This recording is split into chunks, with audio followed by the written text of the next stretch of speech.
you doing? Hey, you wonderful women. So, my name is Katja, and we are here every day, every weekday. I'll put mic so my voice gets better. Okay. So we are here every weekday to bring some kind of a conversation, a woman, an adult women conversation that bring us some insights, maybe a start of a conflict resolution, maybe that you are going through in your life, or something old that has been in your mind for a while and you don't find a way to go with that. Or maybe it's something recent that you didn't even think about, but when we talk, he is like, yay, I have a breakthrough right now. So that's the reason why we are here. And that's why the name of this group is Women in Power. Why? Because we already have our inner power. And sometimes we just need a little push, a little kiss, a little hug to discover, to rediscover, to own that power that we all women have within. So today I have something I want to read for you really quick. And it's like some memories, when they become a story, they turn themselves into a burden. So we all have facts, things that happen to us, but sometimes emotionally, those facts got us so deeply that we end up creating story around that, or because we didn't understand exactly why that hit us so deeply, or because we still hold a grudge or an anger or unforgiveness or a kid's not understanding, or we end up creating, not on purpose, it's not because we are lying, we create something around the fact that we call, then technically that's the story. So the fact and the story we create is sometimes a little bit different. So I had a fiancé once upon a time, and our relationship ended so weirdly. It was a Easter Sunday. We had a date, and I was working in an intensive care unit at that point, and I was in my shift, and I called my aunt. We were meeting there in her house to then go out, and I left her a message saying I'll get late. So instead of a meeting there, and asking him to pick me up in my home. It was very close, like 15 minutes drive. So I was waiting and waiting and waiting for him, and he never showed up. And then we didn't have cell phones at that point, and I was intrigued, and I called my aunt, and where's him? And she said, well, he stayed here and wait, and he decided to leave. And they said to leave. And then I called his house. He was not there. I talked to his father, and then second time mother, and then sister, and no, he was not there. I got really concerned and worried. And next day I called his work, and he was there. So it was not an accident. It was not something really serious. But I was like, what happened? He never called me back. We are engaged. We had everything already ready for our wedding. We didn't have a date for the wedding, but we are ready. And I never called him back. And that was the fact. 25 years later, I decided to call him. I met him a couple of times. We lived in the same city. But I was already living in the United States. And 25 years later, I decided to call him to understand what happened that day. I already had boyfriends and I was married after that, but I never understood what really happened that night. I was doing a landmark education, and that's when they gave the distinction of the fact and the story we create about the fact are two different things. And sitting on my seat, I realized, wow, that's what happened with my engagement breakup. So I called him. It was kind of hard to find him, but I called him and I talked to him. And the fact actually was my aunt never gave him my my message. And he left a message to her, and she never gave me his message. So that was the fact. But the story I created around that, and even had been married and having boyfriends and having fun in life and stuff, that was something that was still hurting me. Why? He never came back. His Easter egg, the chocolate Easter egg, a huge one I bought for him, was with me for many months. I was wearing the band for a year.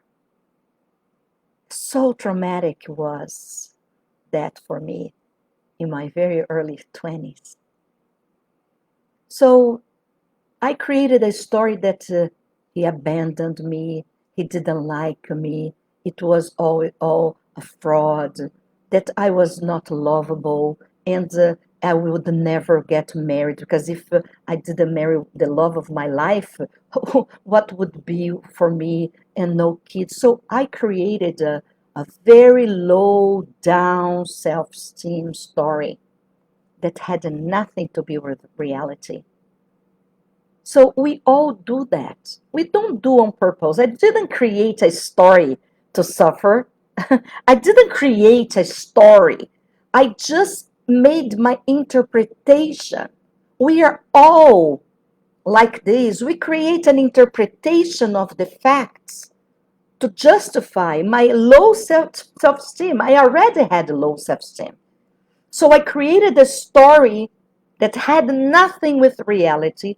I didn't go after the reality. I should go to his house. I should go to his office. I should go anywhere. I could call him 300 times until he answered me. I could scream at him. I could throw something else on him. I could do so many things I didn't. But it was easier for me to blame him that he did something that actually was the way I was feeling about myself. And because I was already feeling that about myself since I was a kid, I just distorted a little bit the facts and made a story that really reinforced the way I felt about myself. We do these, women, we do this all the time with the small things and with big things. I keep catching my clients in some of these stories when they are creating that. And they say, no, this is not what's the truth. This is sarcasm. I keep pointing to them. So they are more in touch with the reality, and the reality doesn't make us suffer. The stories do. So and then we want to fix it or change. We want to fix the story. We want to change the story because we want to be free. We don't want to be suffering and having the burden of something that we still believe we that happened. And actually, we created the story. Well, we can always welcome any sense about the story that we own. If I made it, I own it. So I can make sense of that anytime. So, what we need in these cases, and that's what I did after I hang up, after we finished talking, we had a kind of a long conversation about all the facts. And, uh, and here it says, let go the desire of believing in the story and just stay with the facts without the story. So what sometimes is hard for us because we create the story accordingly to things that we already think about ourselves. We create stories that already have some link to the way we feel about ourselves or the way we fear something to happen. So what is the hardest about the story? Because if I create, I can discreate. If I build, I can destroy. So the hard thing is because we want to believe in the story. We really created that because there is a, a, a little sensitiveness. There is a something that is really delicate that we are trying to preserve or protect. So, because we want to so much believe in the story, we don't let go of the story and really go after the facts. So, what I invite to you, amazing women, is to just get quiet for a few minutes and try to remember some stories of your life, things that you tell for friends and family, that you tell about maybe your childhood or the way one of your breakups with your boyfriends, or the way it was hard for you to get a job or to get a boyfriend, or a big fight you had with your dad or your mom or a sibling or anybody else in your family or your best friend. Try to get some story that you tell about your life, that you tell about yourself. Try to get one of them, and you can go one by one by one. And as you remember the story, the fact that you call the fact, but you remember the story around something that happened to you, and start just peeling off the romance you made around the fact, and try to remember the fact, the raw, the real fact, what really happened that day, that night, in that event. And you tell yourself, what happened was blah, blah, blah. What happened was, I start here, this happened and end this way. You just get to the scope of the shrinking, really, really clean up everything that's trimming the story and get to the fact. And then analyze all the story you created around the fact, how much it has with your fears, your belief system, your desires, your the way you see yourself, the way you always avoid others. See what in this story you project. You project like a screen in a movie theater. You project things of your own self or the past. You project there and you make that story really look as if it was true because you believe that. And try to really go deeper and find why you're so attached to that story. Why you keep, even you kept some relationships that were so painful and hurtful. Doesn't need to be romantic relationship, but some relationships are really, you look at, I sometimes I talk to friends or to clients and I see relationship they call friendship that I see like it's a competition, or this is just who hurt who more, who is just holding an opportunity to give the revenge, or this is not a friendship, there is no love involved, there is just a, a habit of being together for not having other option. So whatever it is that you can tell, you were talking to somebody you don't know or maybe somebody you know, and you're talking about yourself, about your childhood, and what are the stories you tell about your life? What are the stories that you the most tell to people? And start doing this amazing cleansing. removing with a very special sponge this makeup that you put in the story to make the story better than it was, or to make the story even worse than it was, just because inside of yourself you have a need to believe that that story is true. And your suffering probably comes from holding on that story, making yourself believe more and more and more that that story is true. And once you let this go, you just drop the grip, and you really see the inside of all that, the raw truth, and see that. And little by little, you kind of loosen up all the story that's around that. And then the third stage will be, what is making me holding on this story? What are the facts that I added to this story? What are the elements that I am adding? Every time I tell this story, I add that actually or makes people be like in pity of me, or make people give me some uh, motivation to do something that I never do, or people will just say, no, you can do it, or whatever it is that you are using others with your story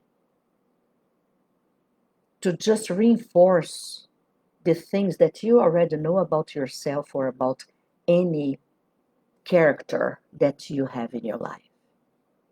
It's a great exercise, my friends. Great exercise. You only go as deep as you can handle. Don't worry. You will never go deeper than you can handle.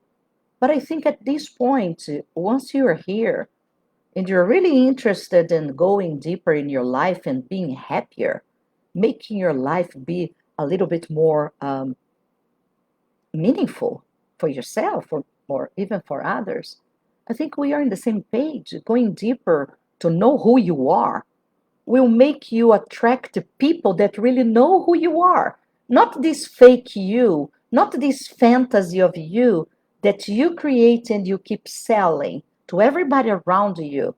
That is not who you are. The only way we can help ourselves, my friend, is to telling ourselves of ourselves the truth. I can't grow, I can't attract the right people to my life if I'm living a lie. We all lie to ourselves. Some people lie to everybody. But if you still have lies that you tell to others or to yourself, it's always time to start trimming the fat, just getting deeper in who you really are, because your essence is pure, beautiful, loving, amazing.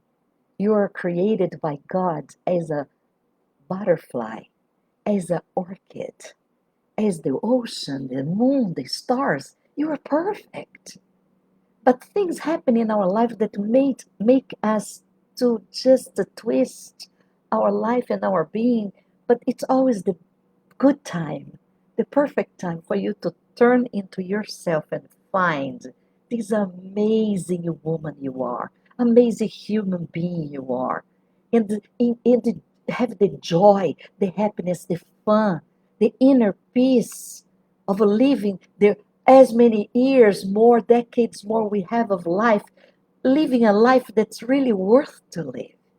That's what my desire for all of you and for myself. Each day, live a better day. Each day, believe even more in myself, in the other human beings. That's what my sincere desire to all of you.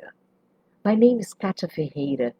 I live here in California for 20 years. I'm from Brazil, and I've been working with empowerment and just giving hope to people that lost hope for physical ailments or emotional uh, distress.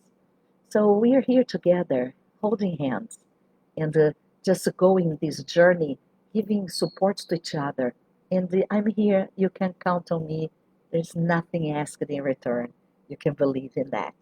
So if you have any doubt, if you want to discuss anything, you can put on the comments or talk to me in private. I love you. You are my sister.